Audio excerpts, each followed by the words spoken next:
Hi world, it's Saturday and it's the 12th of October 2024 and I'm in Athens in Greece. I'm at the temple of Pallas Athena or Pallas Athene, perhaps the single most important feminine deity in the Greek pantheon. Now, this is going out to the world. There's going to be a lot of other little clips and pieces for the membership. I've already done a lot of stuff for membership on stuff that's going on behind the scenes. And this is all part of my video on the history of Western astrology that's going to be coming out in a few months' time. So we're clipping for this. And as I say, there's a lot more content on the membership. So if you want to go there, you're most welcome. But in the meantime, here I am at the temple of Pallas Athena. Now, the idea here is that for centuries, using Greek mythology, the male deities ruled the roost. All the planets were male except for maybe the moon and Venus.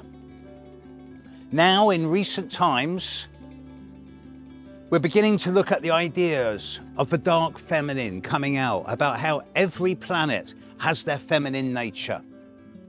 And I've listed all the feminine qualities of the planets in the sky before, so I'm not going to repeat myself here.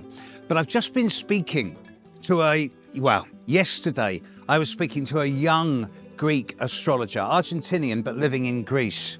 And he's going to be featuring in the documentary big time. And he gave me some really interesting ideas on challenging gender stereotypes in astrology, suggesting that in these days of LGBTQ+, we're now looking at how the sun isn't necessarily masculine and the moon isn't necessarily feminine. And today, I've been talking to another Greek astrologer who's been studying astrology longer than me, 51 years. He's a fascinating character, and he's also immersed heavily in the idea of the dark feminine and of the uprising of the feminine in astrology. And the idea seems to be emerging just in recent months. And the question needs to be asked. Over recent decades, in fact, over the last couple of hundred years, there's been the discovery of new planets, of Uranus, Neptune, Pluto, Chiron, and they've all been given male names, male attributes. And this is a kickback to the old patriarchal days. Now, in recent times, starting in 1800, more recently over the last century, there's been the discovery of more and more asteroids, and most of the asteroids have been given feminine names.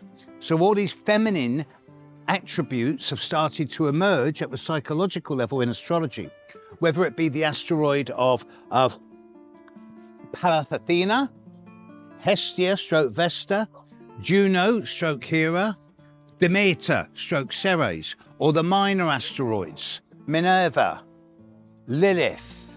There's hundreds of them. But the more they get discovered, the more their archetypes emerge into Western astrology.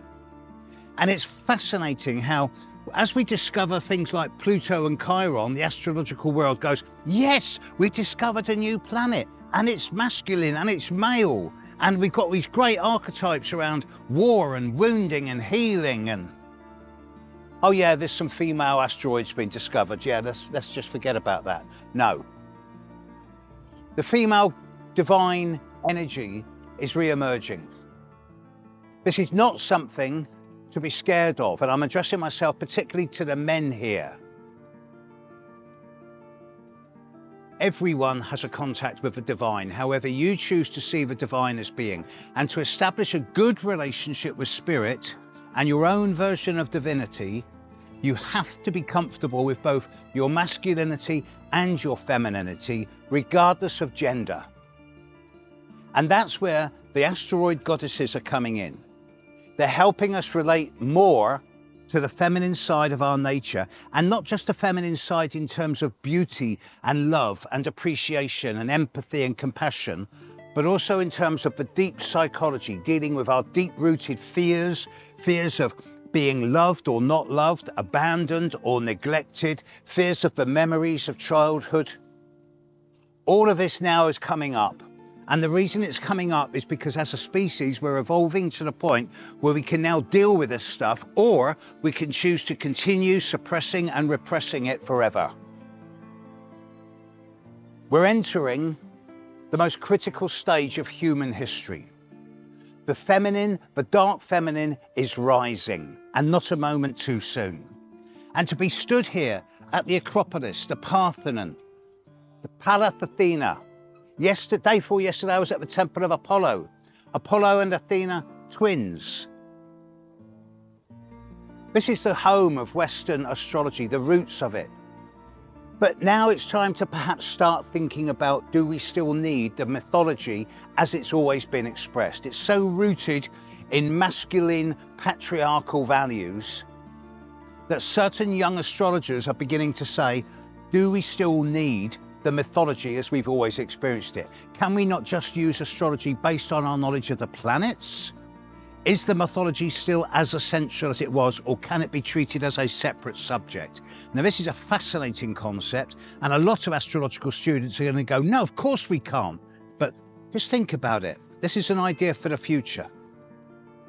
The dark feminine is rising, and it's an unstoppable force towards personal and planetary integration and holism. You either get on board with it, or you stay as a dinosaur. Use it or lose it. Take care, world. I'll see you in the next few days. Bye now.